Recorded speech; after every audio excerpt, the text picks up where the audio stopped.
Welcome to Tabletop Tommies. I'm Johnny. And I'm Phil.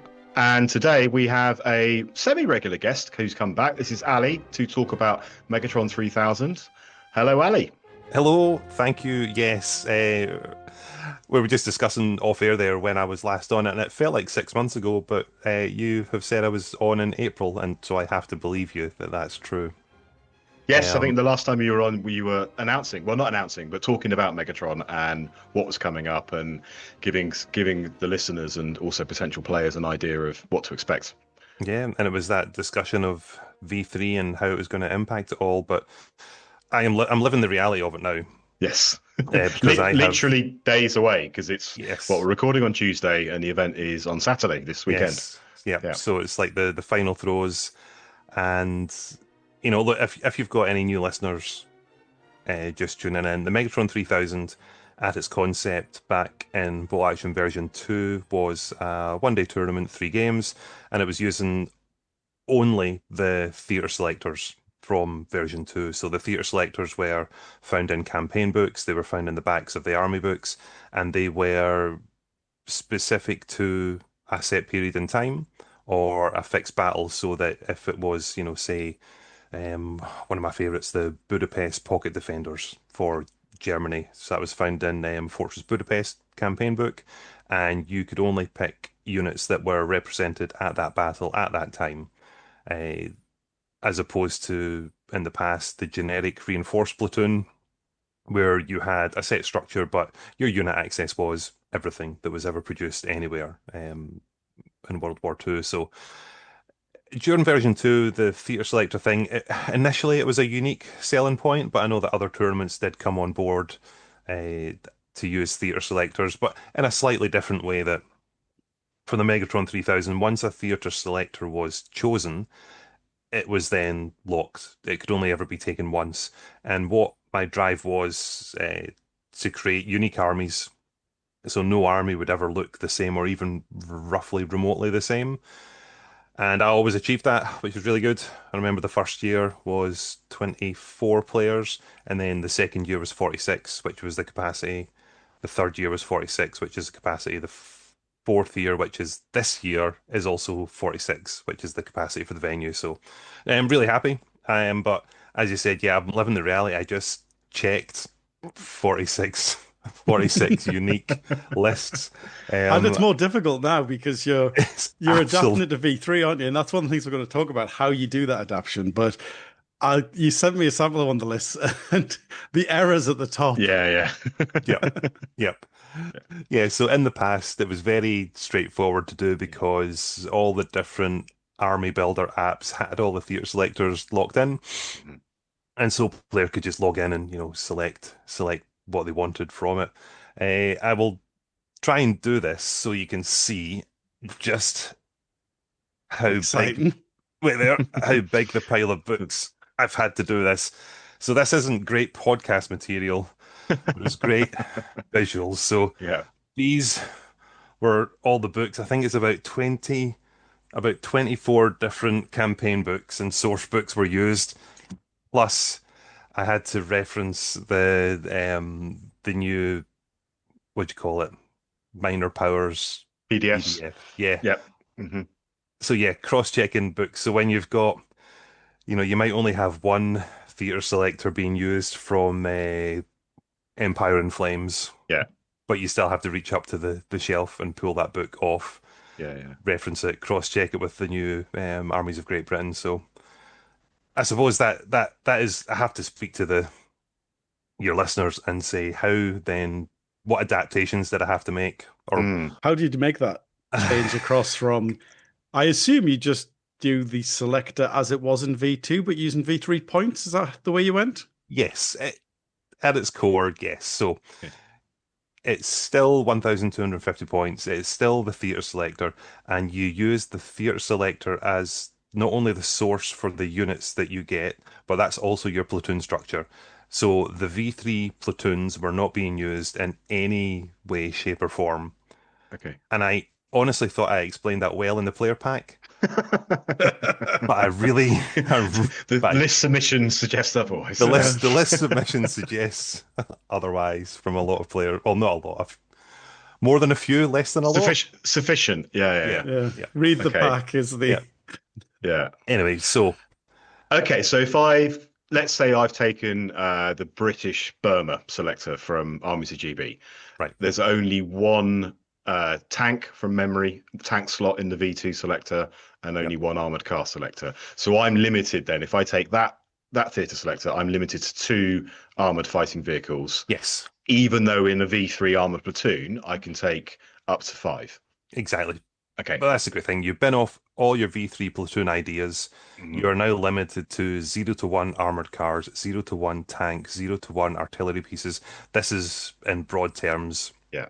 for a lot of the selectors. Something that does change though between V2 and V3 is your infantry access. So you're going to be mixing in engineer squads. The only core change I had to make to every selector was whatever it said first or second lieutenant, that gets replaced by platoon commander. And Sure, whenever it yeah. said captain or major, that got replaced by company commander. Okay. All the players in the player pack and all the players were told if your theatre selector lists a unit name, the only way you can use that is if that unit name is repeated, or sorry, has been reproduced with version 3 rules. Okay. So keep on Burma then. So Imperial, Japanese Army book. It's got the Burma list. In V2 had the Recce Daka Stuart. Yep. If I took that theatre selector at Megatron, could I take that Daka Stuart even though it doesn't appear as a Japanese unit in V3? Yes. Okay. Because it's got a V3 unit profile. Yeah. So I'm using the British or the US profile to do it. You would pluck it from the relevant V3 book or V3 source material. So yes, 100%, you could do that. Okay. I did have a disappointment from a player who wanted to take the Soviet armored train. So he got to use it last year, but I remember last year the conversation. Yeah, was it Lars? Is that right? Lars Andreasen, yes. Yes, from Denmark. last year from So Denmark, this year I had to, break the news to him as like, I'm sorry to say, but there are no rules. And I couldn't go down the path of making rules up for units. If it doesn't exist, you don't get it. So is there no incentive to drive players to use a different selector each year? Are you quite happy if someone gets in early enough? Are you happy for them to use the same selector every year?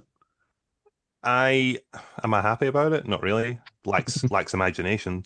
I tried to counter it in its first 2 years. So I think in the second year of Megatron, I said any returning player has to choose a different nation to play. Yeah.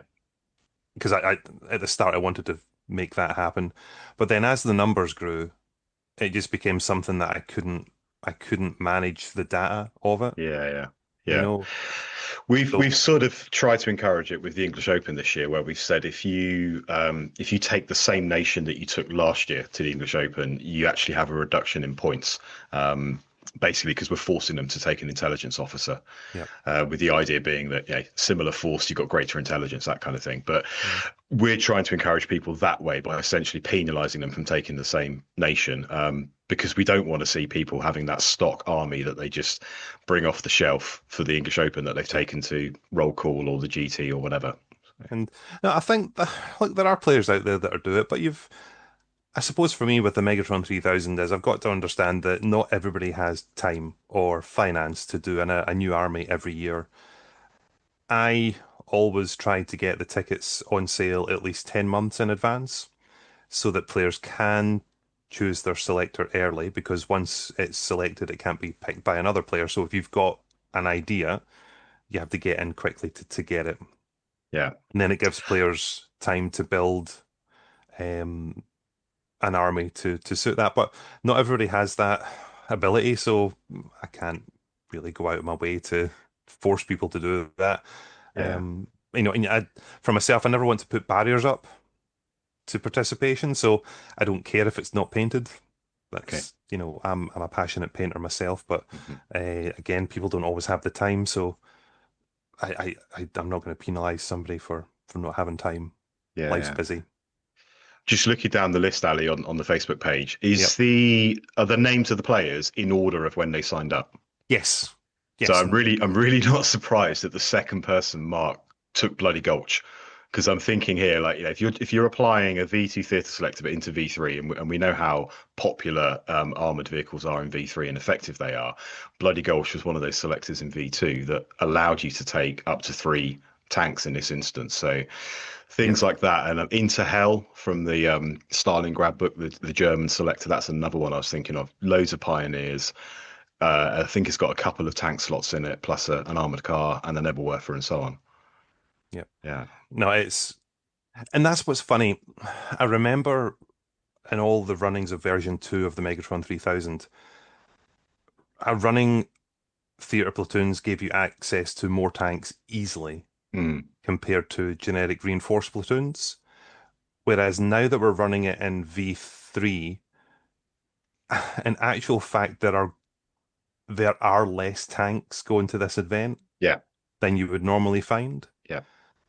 Just because compared to V3 tank access, this is now quite limiting as opposed to when it was in V2, you got access to more. So this is the great unknown now.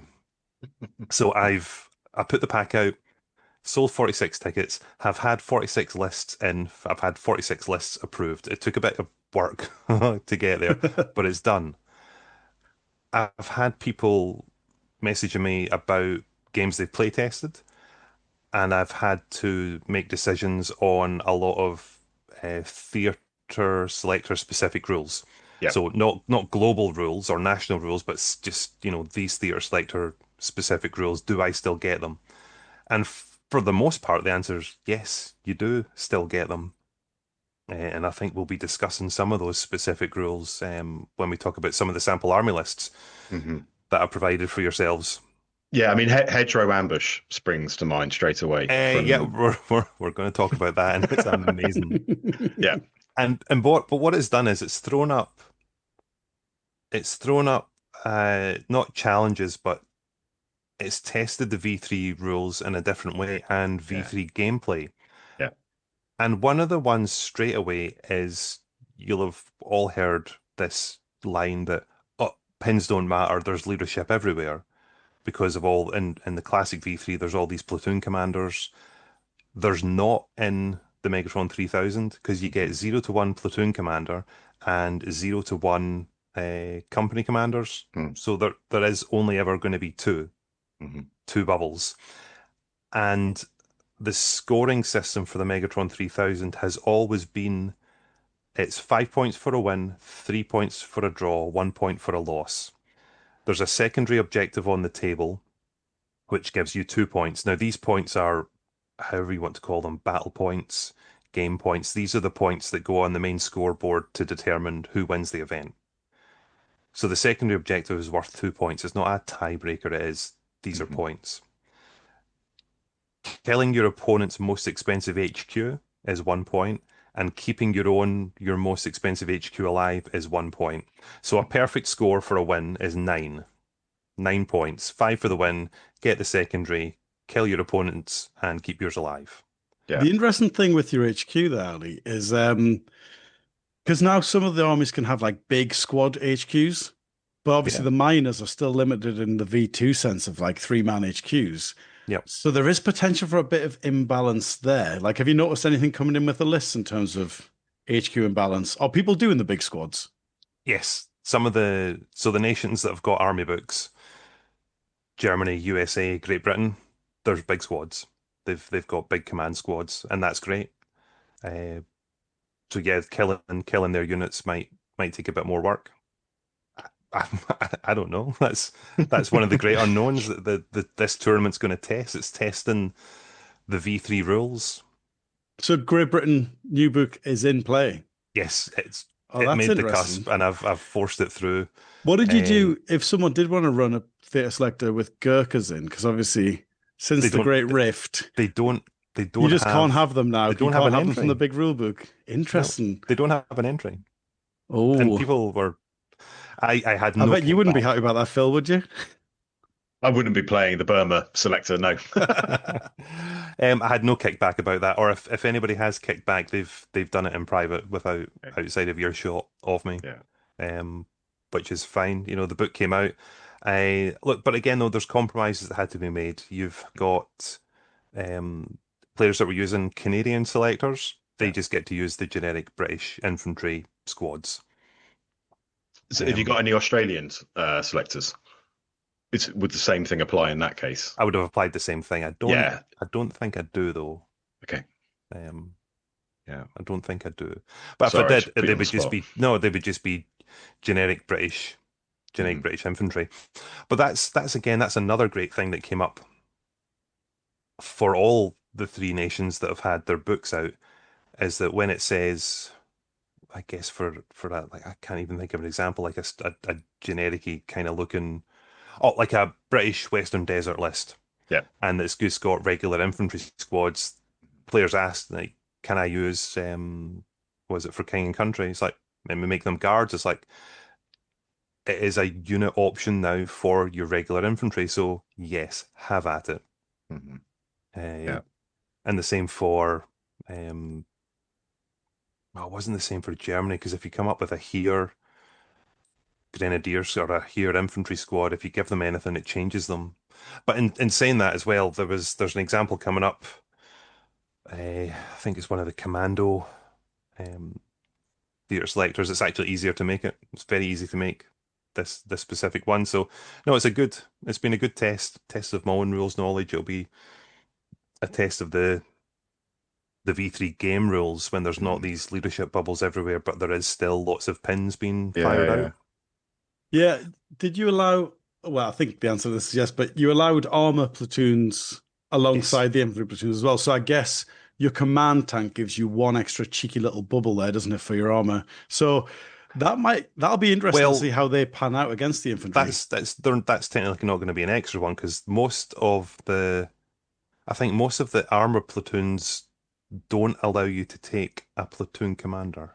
So the assault armored battery 144 from Budapest, a fantastic book written by an old friend of mine, Brian Cook. So yeah, you've got the command vehicle, then you get a platoon commander, but you don't get access to a company commander or major or captain. So you've still Okay. got two. And then you were talking about the Western Desert 1942 British Armour Division from Western Desert. Say Yeah. Western Desert twice, another great book.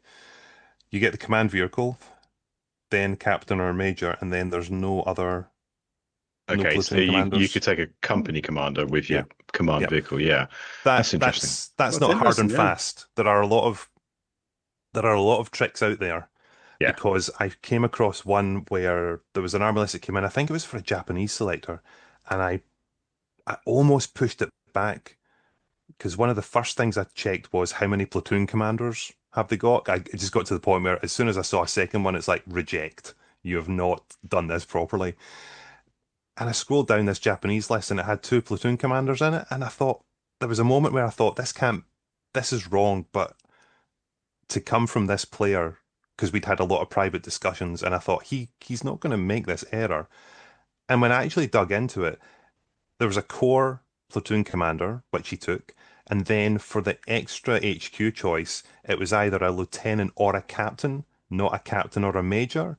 And that was to represent there were no higher ranking officers within Hmm. that battle. And it's like, that it's that thing that I must have read that selector a dozen times over the years and never ever cared. And it's like, that's actually quite clever. That's well thought out. And in this format, Hmm. having two platoon commanders, so he you could always get two infantry bubbles, but two leadership bubbles, but just having 2+2 bubbles, like, okay. And then I sort of reined myself in. I'm like, okay, I didn't have to reject that. Well done. You're like, but that means that he is the only player that's got two platoon commanders on the pitch, on the table, out of 46 players, which is phenomenal. And it's Um, interesting to see if that's more efficient than the company, because a lot of people are raving about companies. So it'll be interesting to see how it balances out. yeah, but I think any army that's got a company commander, they need to use them. They really need to use them, but then that means they'll also be exposed to be battle points to be won. So no, it's good. I've had a lot of feedback from players that have been testing their lists out and having a bit of fun. Should we look at some of these lists then, Ali? Because we keep referencing some. Yeah. I tell you what, why don't you do you want to start with the one that you think is the most interesting? Because I The assume you're most not going to hedge any bets on who's going to win with you being impartial. I have always said this about the Megatron 3000. I do not care who wins. I could not. I've got zero buy-in, zero care factor. Mhm. What I want to make sure is that there are interesting lists, the day runs smoothly, and everybody has a good time. I know that's so weak, but it's the Megatron 3000 ticks the boxes for a competitive tournament and a historical tournament because That's what you want from a referee, to be fair. You don't yeah, want referee to have a favorite, do you? yeah. D-Day US sectors. I believe there's a German list Have you got that at the ready of you? from that. Yep, it's the 17th SS Panzer Division. Yeah, Yeah. is this I guess this is This is a validation warning list. Left, right, and center. Yeah. But it comes from D-Day US sectors, page 146, I want to say. I've got it. we're at the Relapse. ready. So 1250 points, 13 order dice. Yep. We have a regular company commander on his own with a pistol. We have Risky. a inexperienced platoon commander on his own with a rifle. We have got 2 late war Waffen SS squads. One's 9-man, one's 6-man. We've got a sort of smattering of SMGs, assault rifles, a couple of Panzerfausts in one of them. We've then got 2 Fallschirmjäger squads, both of them 7 men with assault rifles or SMGs and Panzerfausts. So that's it for infantry. So four infantry, 3 veterans, 1 regular squads. And then we've got a Panzerschreck anti-tank team and an inexperienced Mortier half-track. So that is what, 7 or so, 7 or 8 units. Then we move down to a medium machine gun, inexperienced, and a medium mortar, inexperienced. And finally, no, not finally, sorry, we have a Flak 88 veteran, which does it have a spotter? No, but it does have hedgerows. So I'm guessing that's the hedgerow ambush rule there, Ali. Yep. Yep. Yeah, and then we've got a Opel Blitz with Flak 38 as the vehicle. Yeah. So so what's that? Four squads, a platoon commander, company commander, a Panzerschreck team, a multi-A half-track as transport, MMG team, medium mortar team, forward deploying, infiltrating Flak 88, and then an Opel Blitz with a quad light autocannon, but it is soft skin. So if you dig it's not. It's 7+. Apologies. If you dig into the list a little bit more, you should see that some of the infantry squads have got hedgerow ambush as well. Yes. Yeah. Yeah. Is it the Fallschirmjäger ones who are forward deployed? Yeah. Nice. Yeah. This is one of these crazy lists that I've seen taken in the past. And usually I'd look through the selector. Core requirement was a Waffen, platoon commander SS, 2 late war SS squads. Then he had options on a company commander, medic, observer. Then another 0 to 4 infantry squads. Then it's 0 to 1 MMG team, 0 to 1 medium or heavy mortar, 0 to 1 flamer team, 0 to 2 Panzerschrecks, 0 to 1 sniper. Then it's 0 to 1 artillery piece, 0 to 1 armored car. Had options on 0 to 2 tanks, which he didn't pick up on. But Well, he spent 270 points on an 88. What do you expect? or doesn't need it. That's the great thing. And so this is where one of those rules came into play for the selector was hedgerow ambush. And hedgerow ambush for players that haven't experienced this was any infantry squad or HQ unit may be upgraded for +3 points per man, and you can keep on scrolling down. And it's all given there as to what can be done, and it's a Panzerschreck team or anti-tank gun may be upgraded for +10 points. So it's only a 10-point upgrade. Once you bring that into V3 rules, you've got a veteran, I love it, veteran Flak 88 anti-tank gun. It is an anti-tank gun. We've already established that because we've had discussions on, the versatile rule, isn't it? Yeah, the versatile rule. Does it get the +1 to all that hit? nonsense. Yeah. And so it'll forward deploy, and then it will forward deploy, and it will also get the benefit of the infiltrator cover save. Yeah. So more often than not, you'll be able to forward deploy this Flak 88. Even if you don't push it forward, you'll be able to deploy it into hard cover. So there'll be missions where, what's the one where you walk on? We used to call it first wave, but it's meet and engagement now. Yeah, meeting engagement. Yeah, Yep. yeah. More often than not, though, those missions allow forward deployment, so you'll be able to actually place this mega gun in hard cover. So it's always going to have a 3+ cover save with Yeah. 7 crew.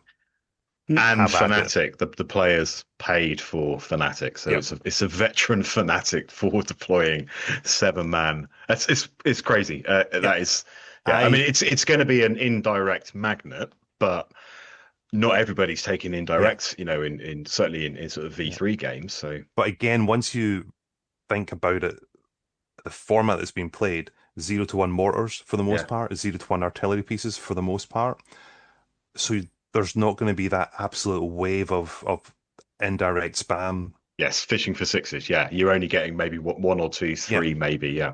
That is generated in classic V3 with V3 platoons. That's not going to happen here. Yeah. In the same way, though, that there's not going to be a glut of anti-tank targets for it. But then again, it's got a 3+ cover save. And it's firing a 3-inch howitzer as well. Yeah, So precisely. it's even if it, you know, once you've taken out a couple of armored vehicles, you start hitting squads if they poke their heads up. And for objective-based games, can you imagine this thing sitting on an objective? And then it's going to be supported by Pedro Fallschirmjäger. Yeah, I think it's an amazing take yeah. on what a V2 selector can be in version 3, and I'm excited to see what happens for this guy, this player. It'll be very interesting to see if it pans out, because I think it's going to be games of extremes where they either win by a lot or lose by a lot, I imagine.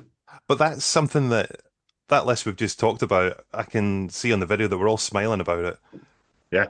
Because it's V3 rules with V2 selectors. Yeah. And something and it's just really interesting as well that the player has just approached it in such a original way compared to what we've been seeing with V3 events for the last, whatever it is now, 10 months or so.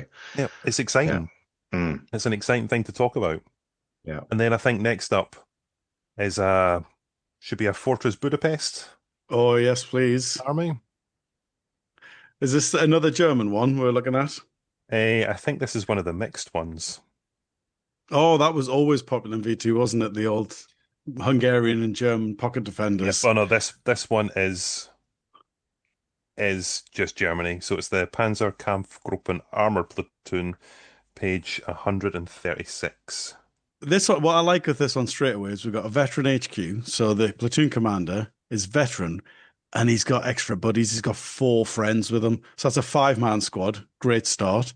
You've then got some regular Panzer Grenadier, just with rifles though.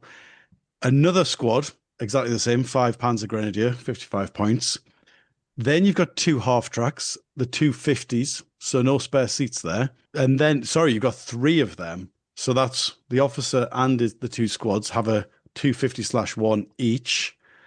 That's 6 dice of his 9 dice total. And then the other 3 dice are Jagdpanzer 4s.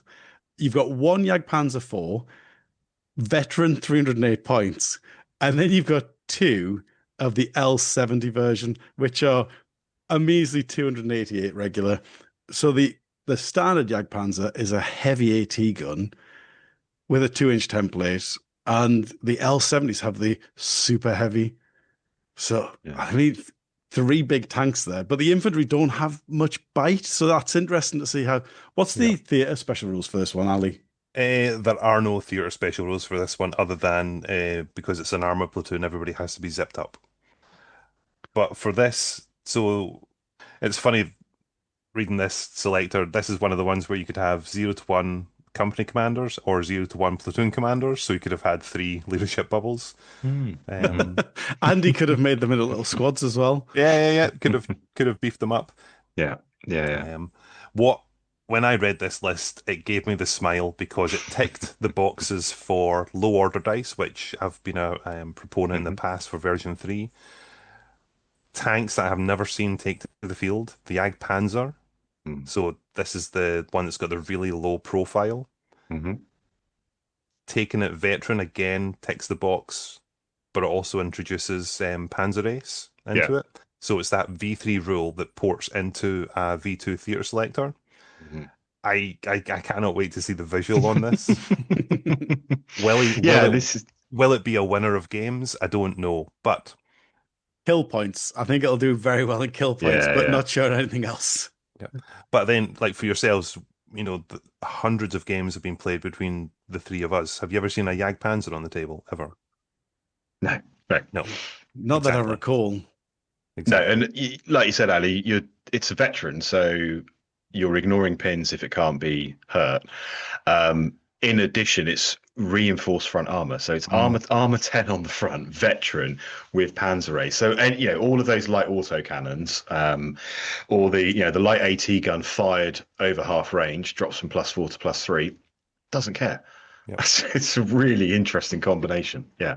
Mm-hmm. Yeah, like you said, it's a really good example of where you've got those V3 special rules like Panzer Ace and the way that actually, well, to be fair, the veteran pins was the same with V2, but you're porting across that V3 thing into the V2 selector. And we've seen this kind of list before in terms of nine dice, low order count, lots of armor, veterans. You've done it, I've done it. I think we mentioned Ben Andrews' list at the WTC on a previous episode. So they can do well, but you're right, Johnny. It tends to be kill point missions because you've only, in this case, you've only got 3 squads. They're very mobile because they're in 251s, but depending on how many objectives you've got, or if you're playing like a breakthrough style mission, this will struggle. But it's going to be really difficult to shift in a kill point mission. Yep. And they don't have a lot of weapons as well, those infantry. That's the other thing. Like, there's not a lot of them. And really, they're quite an easy charge because none of them are tough fighters, really. And so... And imagine there'll be 3 Panzers in between them and Harm. I'm pretty confident that'll be the case. Just slowly advancing up as the half tracks go behind, But it's a nice list. And I smiled greatly when I read it. I guess it's vulnerable to being assaulted. The transport vehicles are vulnerable to being assaulted because you're obviously popping out that unit, and then there's five guys with rifles, etc. But you've got to get through the 3 Panzers first to be able to assault them. So the great thing is as well, though, it's not facing the same dangers as it would in a V3 platoon style army. Is it going to be facing off against 5 light autocannon armored cars? It's not. It's on not that note, I'll tell you what is quite nice. This is actually V3 legal, this list, because the infantry have a platoon commander and the tanks have a tank commander. And so it's an entirely legal list, isn't it? Yeah. For V3, yeah. Yeah. So bring this to any tournament you want. Yep. So the last list I picked for review is a British list. It's from D-Day British and Canadian sectors. Good book. Another classic book, and it's page 136. It's the late war commando troop reinforced platoon. So I'm pretty sure this is Northwest Europe. Yes, I like this. I used to run this in V2. So 13 order dice, 1248 points.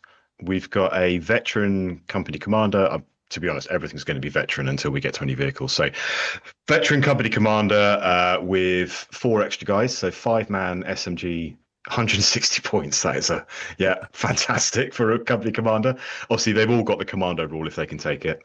Veteran brain carrier, because you have to take veteran transport vehicles in this selector from memory. That is correct, yes. Yeah. So because you've got a company commander, you don't need to take a platoon commander. I'll touch on that. That's one of the nuggets in here that I wanted. Well, look, I'll highlight it now. Yep. The core requirement is, it reads captain, lieutenant, or second lieutenant. I, again, have read these selectors dozens of times and have never picked up on it.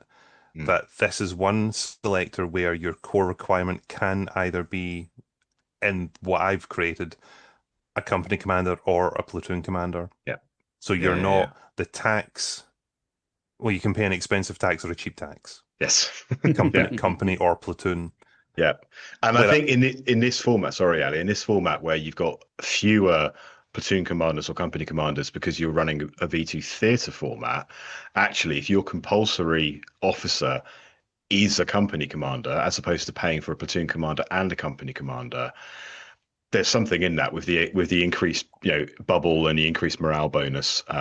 But not having to pay twice effectively to get that, once for a platoon commander and once for a company commander. Yeah. But continue on the list because this, as you said, or as you intimated, this is built using the new British book. Yes, yeah. So we've got 4 commando subsections. So obviously all veteran. We've got 2 9-men. One's got 1 SMG and 8 rifles. One's got 9 rifles. Then we've got another 8-man with rifles, and we've got a 6-man with 1 SMG and 5 rifles. So what's that? So two 9s, 1 8, and a 6. We've got We've got a commando medic, which is awesome. We have a commando artillery observer, which is interesting actually, given that the artillery observers in the British book are not as good as they were from the main rulebook for V3 or V2. That's interesting. We've got a veteran sniper team. We've got a veteran PAT team, a veteran light mortar, a veteran Bedford QLT, which is that the full 30-man, 29-man transport? Yeah, nice. You could probably put most of the platoon in that if you wanted. Yeah, pretty much. And then we've got a veteran medium mortar. So everything's veteran. Yep. 13 dice. They're all commandos. One thing I noticed there, Phil, I don't think you mentioned, is the big 9-man squads look like they've got anti-tank grenades as well, Oh, no, I didn't see that. which is a tasty Yes, little yeah, addition. yeah. Yeah, okay. So no sort of like armored fighting vehicles, but actually your anti-tank is coming from your 2 big squads, your PAT as well. And a lucky light mortar hit. And obviously you got the forward observer as well, to be fair. Yeah. So, Nice. I like this. I love it. The interesting thing with the FAO is he's clearly planning to use that as a spotter for the light mortar, which is a really nice little combination.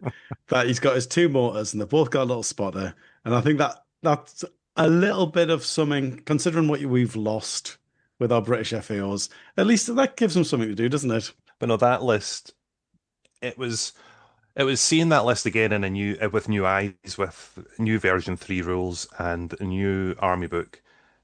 And again, when I read that list initially, I was going to reject it because it didn't have a platoon commander. But the player will know I had rejected it 3 times already for different reasons.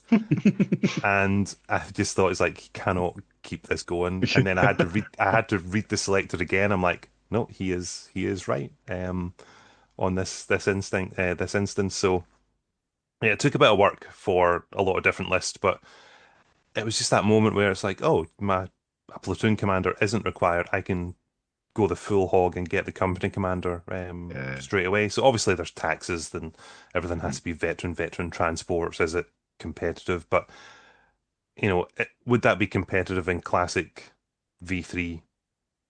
Maybe. I can't judge it. It's very cool. I'm not sure about competitive, but it is very cool running exclusively commandos. But very, very cool is what we're after at the Megatron 3000. And the lists that we've read through tonight, I know it's only 3 out of 46, but they've each got their own real flavor and unique. They're gonna be very unique on the tabletop and amongst each other. Yeah. If the 3 Yag Panzers bump into the hedgerow ambush Flak 88, I've fucking no idea what's going to happen there. But then if that Flak 88 bumps into all these commandos, I don't know. And that's what I enjoy most about the event. Yeah, and you've said that before, to be fair, with previous Megatrons, that we knew in V2 there were certain selectors that were strong, but there are so many V2 selectors that the opportunity to kind of play around and see how things might combine. Now let's add in the sort of V3 element to it. It does make it really, really interesting. Yeah, I'll be really interested to hear down the line how the event went and what it threw up from a gameplay perspective and a rules interaction perspective as well. Yeah, I am really hoping to let players know in the community that the theatre selectors from the campaign books still have life in them. and I'm hoping that the 46 players I have on Saturday can do that. Mhm. If they all turn around to me and say that it was a horrible experience, then you know what, that is fair enough. I've asked a lot. I've asked a lot of them. I've asked a lot of myself to get the tournament, to deliver the tournament this year, Yeah. and I genuinely believe that the theatre selectors will provide a better gaming experience and a better tournament than the V3 platoon selectors. I firmly believe that, with everything I've got, and I hope as we move forward, as the releases increase, that it'll open up more unit options for the different selectors, and that when I run the tournament again in 2026, it will be even better, and that the theatre selectors again will surpass the gaming experience that other tournaments are doing. I hope. Yeah, Hope and fingers belief. crossed. I, to be fair, there's a lot of momentum behind it now, so I think it's become an absolute fixture in the Scottish calendar, hasn't it? So Yeah, well done and for that. And I do think because of that, you'll always have players who are willing to sort of like do the extra work, as it were, to keep these theatre sectors alive for it. yeah. Now we own all the books, and look, I'm not alone in this. I'm going to do a shout out for my sponsors, because the sponsorship of this event, is work in itself. In no particular order: Warlord Games, Osprey, Any Scale Miniatures, First Core, KO Designs, 3D Printing Valley, Wargames Atlantic, Overlord Games, Alba Studios, Game Mat EU, Mardav Miniatures. I hate highlighting companies one over the other, but Mardav Miniatures have been an amazing supporter of the event for a number of years, and an exclusive to yourselves in that I was talking to the team from Mardav over the past couple of months, and I cannot remember where I struck on the idea of asking them about what happens to all your misprints. And the team there just said, "Oh, they're just in a box." And I was like, "Could you give me the box?" And lo and behold, they agreed to give me an enormous box of misprinted miniatures, tanks, and vehicles, and just stuff. So I'm going to have a Fubar Lucky Dip sponsored by Mardav, and each player is going to be able to stick their hand in this box and pull out a bag of misprinted vehicles, troops, stuff. A skilled hobbyist could repair them. I frequently ask my 3D printing friends to have their miscasts or misprints so that I can turn them into, the vehicles turn them into terrain.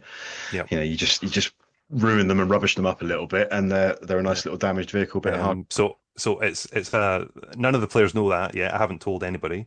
So when your sort of podcast and video get released, that's when they'll find out. But Mardav have provided this fantastic Fubar prize, because the prizes are Fubar themselves. But good luck. Yep. Yeah. But sponsorship call out continues to Micro Art Studio, Demonscape.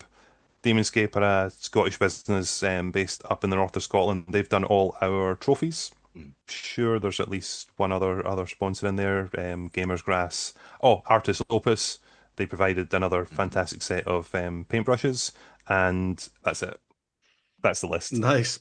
There's Big list. stuff. But obviously, very generous community you've lent on there. It's the entire community. I feel Yeah. like I've lent on, but Yeah, it's a like a who's who, isn't it, of the bolt action sort of manufacturers and producers. Yeah. yeah. But I've said in other podcasts and other sort of media creators that the Megatron 3000 sits within a Scottish calendar of events, and each event gives something different to the Scottish community. And something I've committed myself to doing is that this is the event where if you turn up, everybody gets a prize. They get a thing, regardless of where you finish.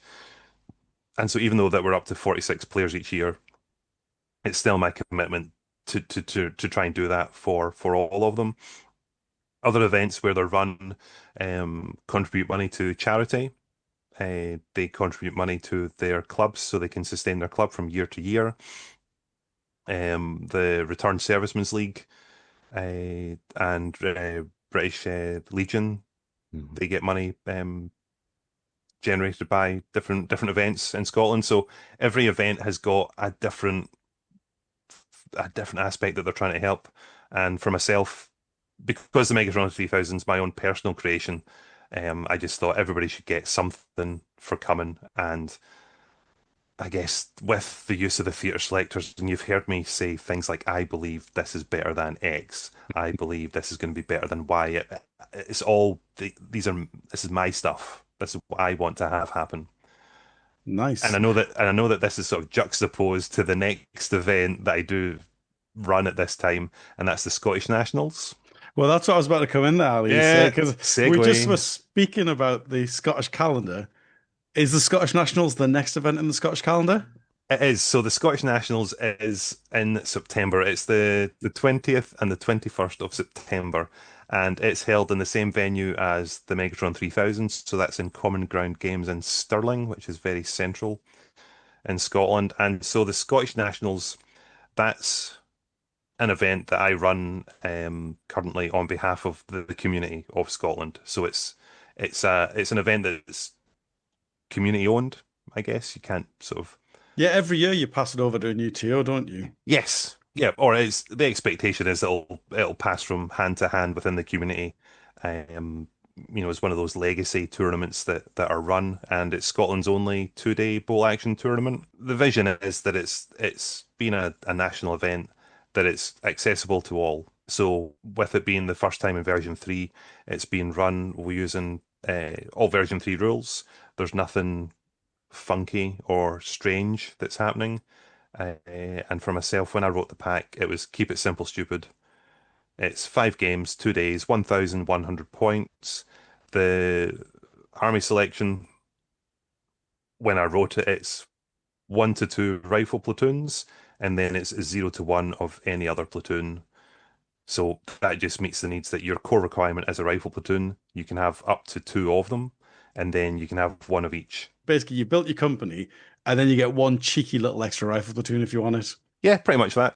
But there are no other limitations on units. There's no funky, can't have more than 2 multi-launchers, can't have more than 2 flamers, or there's no, you know what I'm trying to say. There's nothing else.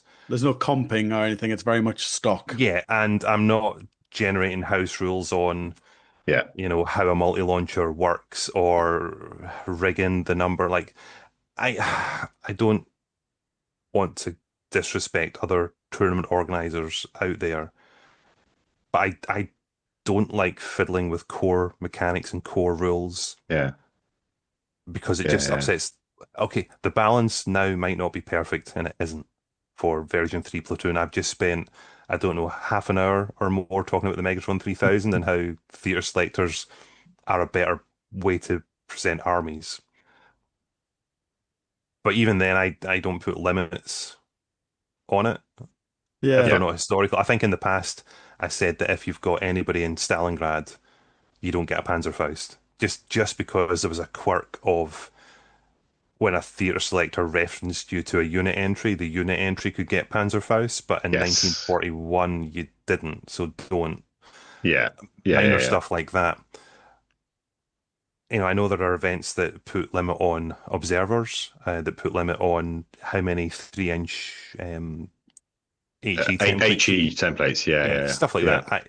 None of that. Yeah. It has to be as much rules as written as possible, and I believe the only cap I've done is to stop you double downing on tank platoons.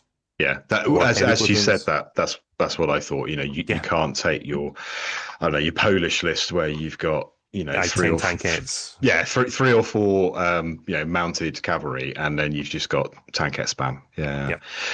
As you were saying, Ali, that reminded me of, I remember John Ross talking about Warzone Atlanta and earlier on, which ran in February this year, and John was very clear that he wasn't putting in any restrictions for that because at that point it was 5 months into the game. And we're not even a year. We're 11 months into the game now, aren't we? 10 and a half months, nearly 11 months. Let it play out and let's see what let's see what happens. And it may be that I'm sort of changing the subject slightly. It may be that, after we've had 12 months, 18 months of tournaments, that actually we do go, do you know what, we're getting really bored of seeing the same lists or the same structures all the time. And maybe these restrictions, TOs put restrictions in, but I think it's still a bit too early. Yeah, I think until all the army books are out, well, every 3 months at least we'll get something new, won't we? Like someone because you're going to see Brits, aren't you? For probably the first 2 day. Oh, sorry, Warlord GT is allowing Brits. They pushed the deadline back, and so correct. the second 2 day tournament to have Brits. So anyone who wasn't at the Warlord GT, this is their first chance to play against new Brits. Yeah. And then the one cap that I did notice is your dice cap of 24. Is that for time, I presume, rather than for comping? No, just a cap. It's I think the timing is the timing tight. I've given 2 hours and 15 minutes for 1,100 points.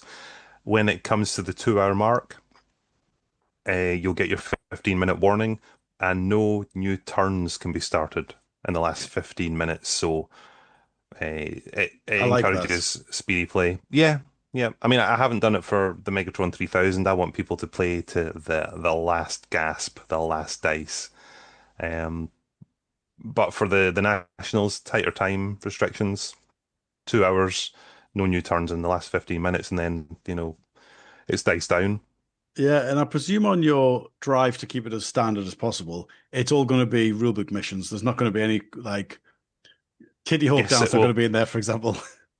no, it will all be variations on the rule book. Again, it's about core rules, accessibility, and not, again, it's great that people generate rule missions and they play test them, etc., etc. But not everybody has access to them Mhm. all the time. They're not played at club levels all the time. Uh, whereas stuff and things that are straight from the rule book to Nice. the point.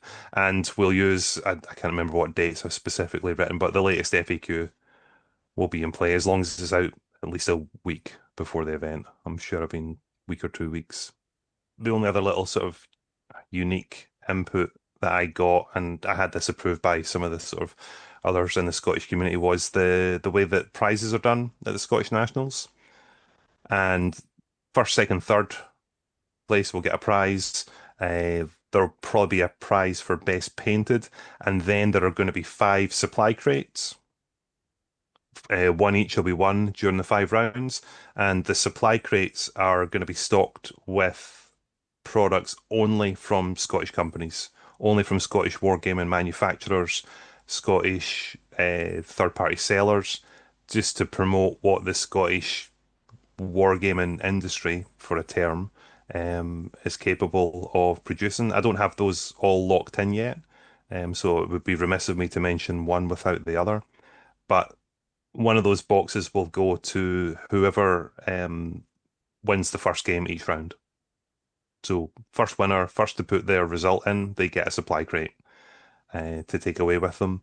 So it's not a prize bonanza, because a month before, the the Scottish community just had the Megatron 3000, which is a prize bonanza. Let's face it. Um, the Scottish Nationals is about gameplay and victory. It is a competitive 2 day tournament. Yeah. So if you're motivated by prizes, you should have bought a ticket for the event the month before. This is about At nationals, the prize in inverted commas is finishing first, second, third. yes, And the trophies. most sporting, well painted, best painted, etc. They're nice to have, but you're going to a nationals because you want to finish as high as possible. Yeah, that's exactly it. So the first, second, third, the prizes are sponsored by Warlord Games. They're the only external to Scotland sponsor that there is, but it's their game system. Um, but then, yeah, the other prizes are the 5 supply crates. So Very I'm nice. hoping the other tournament organisers that take it forward in the future will continue doing that. I would highly recommend that they do, because it's a ridiculously easy workload. When your focus isn't prizes, you're not chasing things. Yeah. When you've got your game and your sort of tournament budget, you spend it on trophies, big trophies. Those are what are important. Yeah, but no, And you're not checking V2 beta selectors either. no, So no, don't do that. incredibly easy to run. Don't do that. You know what? I just said don't do that, but I would, at your club, find a pal, Mm. talk about theatre selectors, put a list together, try them out. I Mhm. think you'll find. And if you're in that category of player that's become a little bit jaded with Bolt Action version 3, because you're always seeing the armor platoons, the min-max and the spamming, you're seeing 5 of everything or 4 of 2. We all know what we're talking about. Yeah. Go back to your version 2 campaign books, find what you enjoyed, find the theater that you enjoyed, and I promise you, play the lists and you'll laugh all the way at it. And it's actually brings the gamesmanship back. And I've had that comment from quite a few players that are, I don't know if they're taking it seriously, if they've just had lots of time to play test games. Yeah, yeah. But Well, I guess because it's a different combination of units, and we've talked about the smaller number or fewer number of platoon commanders and company commanders flying around. It is going to play differently. Megatron will play differently than how V3 tournaments have played for the last 10 months, yeah, for that very reason. So I think I can understand people playtesting, not because they want to win it. They may well do, but actually because it is going to be a slightly different experience. yeah, good times. Megatron 3000, then the Scottish Nationals, just over a month How later. can players get tickets for the Scottish Nationals? They are available now. They are £42.50, and you can buy your ticket via PayPal, and you can PayPal the fee to brushworkminiatures@outlook.com. But on social media, if you search on Facebook, you should find the event page, and the banner picture is from Band of Brothers. Nice. I'll put a link to the event page in the description. So get yourself down there if you're on YouTube. Yep. And if anybody has any questions, feel free to contact me directly on social media. I'll happily answer any questions. What about yourselves, though? As a final sort of thoughts, what are your plans for the next month? Do we want to talk about Conflict 47 as a little bonus So my immediate segment? plans are list checking just under 100 lists for the Warlord GT. I am How did you sign about yourself up for that? So Gaz Betts is obviously the lead TO, and myself and Russell assist him. So Right. myself and Russ are working our way through the lists. Our list going first, our lists get approved, and then that way we're locked in. So there's no accusations of us, changing our list because we've seen what's going on. So yeah, so the list deadline for that is this weekend. We've got a decent amount in already. So I've got all of that to work my way through. Yeah. And then obviously playing in it as well at the end of August. Yeah, I'm just playing in that one, which is nice. Much more relaxed start to the tournament for me there. And then we're just prepping English Open after that, aren't we, really? Obviously, we do have World Open War potentially between then and Yeah, now. we have World Open War in end of October, and then a Why do small. you say potentially, Johnny? You're not going? Oh, no, well, we do it for the England team. We're doing it on the Babs rankings. So the Ball Action British Series rankings that we generate from each tournament, the top Yep. 3 Englishmen will be invited, basically. I think I will be there as a representative.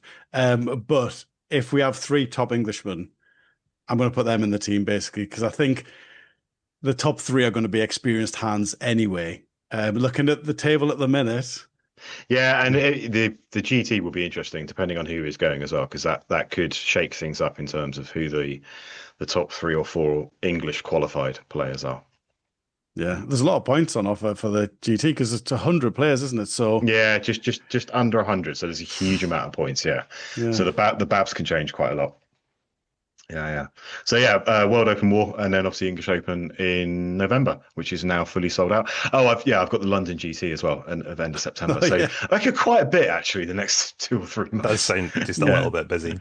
Are there Yeah. tickets available for the London GT though, Phil? London GT tickets are available. I believe when we publish this, there would have been a post from Warlord about it, but we can stick it in the details. That is very much like Ali's Scottish Nationals. Bring your filth, no holds barred, etc. So the Warfare sold out. The Warlord GT sold out. The London GT has tickets left. Nice. Very exciting. Yeah. Yeah, lots And going then on. conflict as well. Yeah. So we'll come back to that nearer September. Cool. Busy old few months, eh? I would love to come back and talk Conflict 47. Yes, please do. I have yeah, got a lot of excitement, got a lot of views on it. I managed to get a sort of talk with Warlord staff at the Yeah. Claymore Wargame show. Yeah, it could be exciting, but Yeah. I could talk to you guys all day, but let's pull a pin and wish your listeners happy listening. And yeah, goodbye from me. And ta-ta for now from me. Ta-ta for now.